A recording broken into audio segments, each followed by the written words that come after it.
बहुत से लोगों को आधे सर में टपकन वाला दर्द होता है। ऐसा लगता है कोई चीज़ खुल रही है या बंद हो रही है, ऐसा लगता है कोई चीज़ कोई ठोक रहा है सर में। ये माइग्रेन हो सकता है। माइग्रेन एक एपिसोडिक इलनेस है, यानी 4 घंटे से 3 दिन के बीच में सर दर्द रहता है अमूमन, और उसके बाद फिर ठीक हो जाता है दोबारा होने के लिए। माइग्रेन में पेशेंट को या तो मतली आती है और कई बार उल्टी भी होती है। माइग्रेन के पेशेंट्स को आवाज़ और रोशनी से दिक्कत होती है, जिसकी वजह से या तो वो आवाज़ और रोशनी से दूर बैठ जाते हैं जब सर दर्द हो रहा होता है, या जो आवाज़ कर रहा होता है उस पे वो गुस्साते हैं, चिड़चिड़ाते हैं। रोशनी पे भी गुस्सा आता है उन्हें। माइग्रेन के साथ काम करना बड़ा मुश्किल होता है, क्योंकि काम करने से या चलने से माइग्रेन बढ़ जाता है। मैं डॉक्टर शाश्वत सक्सेना हूँ। ये पूरा वीडियो इस बात पे है कि माइग्रेन किस तरह रोका जाए, किस तरह इसको मैनेज किया जाए। माइग्रेन को मैनेज करने के 3 स्टेप्स हैं। पहला, नॉन फार्माकोलॉजिकल, यानी वो चीज़ें जिनसे हम लोग बिना दवाई के भी माइग्रेन के अटैक को रोक सकते हैं। दूसरा, वो स्टेप्स जो तब लिए जाएं, वो दवाएं जो तब खाई जाएं जब माइग्रेन का अटैक आ रहा हो। और तीसरा, प्रोफाइलैक्सिस, यानी अगर माइग्रेन के एपिसोड्स बहुत ज़्यादा आ रहे हैं तो क्या दवाएं हैं जिनसे वो माइग्रेन के एपिसोड्स कम किए जा सकते हैं। नॉन फार्माकोलॉजिकली 2 चीज़ें इंपॉर्टेंट हैं। पहला, एक माइग्रेन डायरी पेशेंट को बना के रखनी चाहिए। अगर आप एक माइग्रेन डायरी रखते हैं, यानी आप अपने सर दर्द का टाइमिंग नोट करते हैं, कब हो रहा है और किस चीज़ के बाद हो रहा है। आमतौर पर माइग्रेन या तो टाइम पे खाना ना खाने की वजह से होता है, टाइम पे ना सोने की वजह से होता है, या एकदम से गर्म मौसम में निकल जाने की वजह से होता है, धूप में एकदम से चले जाने की वजह से होता है, या चकाचौंध रोशनी या एकदम से डिस्को वाली आवाज़ सुन लेने की वजह से होता है, या कभी बहुत तेज स्ट्रेस में होता है। अगर आप एक माइग्रेन डायरी बनाते हैं तो आपको ये अंदाज़ा लग जाता है कि हमारा सर दर्द किस चीज़ के बाद शुरू हो रहा है।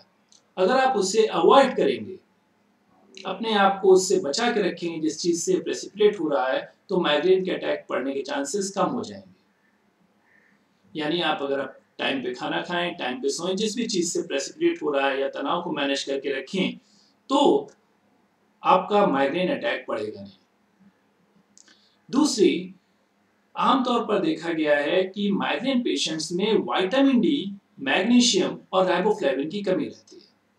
यानी आप अपनी डाइट में अगर दूध, छोला, पनीर, चिकन, एग ऐसी चीज़ें इंक्लूड करेंगे तो हेल्प रहेगी, या आप इसके सप्लीमेंट आते हैं विटामिन डी, मैग्नीशियम, राइबोफ्लेविन के, वो यूज़ कर सकते हैं अगर आप में इनकी कमी है तो।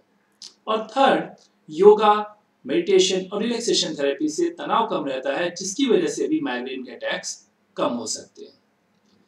जब माइग्रेन का अटैक पड़ रहा हो, इन दैट केस सबसे कॉमनली एनएसएड्स यूज किए जाते हैं, पैरासीटामोल, डाइक्लोफेनेक, इबुप्रोफेन या नेप्रोक्सन। इसमें सबसे इंपॉर्टेंट चीज ये है कि दवा आप तभी खा लें जब सर दर्द शुरू हो रहा हो। एक बार सर दर्द बढ़ जाने के बाद पैरासीटामोल वगैरह का असर आने के चांसेस बहुत कम हो जाते हैं। अगर आपका सर दर्द बहुत तेज है, इन दैट केस आपके डॉक्टर आपको कोई ट्रिप्टान यानी सुमाट्रिप्टान, ज़ोलमिट्रिप्टान वगैरह प्रिस्क्राइब कर सकते हैं, या एल्गोटामिन के कॉम्बिनेशंस आते हैं, वो भी आपको प्रिस्क्राइब किए जा सकते हैं। एंड फाइनली, अगर आपका सर दर्द नॉर्मल एनएसएड से कंट्रोल नहीं हो रहा है या ट्रिप्टान से कंट्रोल नहीं हो रहा है, अगर आपको महीने भर में 7-8 एपिसोड से ज़्यादा माइग्रेन के आ रहे हैं और इससे आपका काम करना बिल्कुल दूभर हो रहा है, और आप पूरी कोशिश भी कर रहे हैं कि नॉन फार्माकोलॉजिकली आप वो चीज़ें अवॉइड भी करें जिनसे माइग्रेन प्रेसिपिटेट होता है, आप ये भी कोशिश करें कि योगा कर लें, मेडिटेशन कर लें, और फिर भी कंट्रोल नहीं हो रहा, तो आपके डॉक्टर आपको प्रोफाइलैक्टिक मेडिकेशन से स्टार्ट कर सकते हैं। अमूमन ये 4 तरीके की होती है, वेलप्रोएट, प्रोप्रेनॉल, फ्लुनाराजीन या एमिट्रिप्टिलीन। इनसे माइग्रेन के एपिसोड को होना रोका जा सकता है, कम किया जा सकता है, एंड देन आफ्टर लगभग 9 महीने से 1 साल के बाद इन्हें विड्रॉ किया जा सकता है। आई रिपीट, आधे सर में टपकन वाला दर्द माइग्रेन हो सकता है। आप एक माइग्रेन डायरी बना के रखें, प्रिकॉशंस लें, जिन चीज़ों से वो प्रेसिपिटेट होता है उन्हें अवॉइड करें, रिलैक्सेशन यूज़ करें। अगर आप पेन किलर्स यूज़ करते हैं तो इनिशियली ही यूज़ कर लें, सर दर्द बढ़ने का इंतज़ार ना करें, and do contact a doctor अगर ये कंट्रोल नहीं हो रहा है या बढ़ रहा है, तो इन दैट केस वो आपको प्रोफाइलैक्टिक मेडिकेशंस या सेवियर हेडेक की मेडिकेशंस प्रेस्क्राइब कर सकते हैं। Thank you.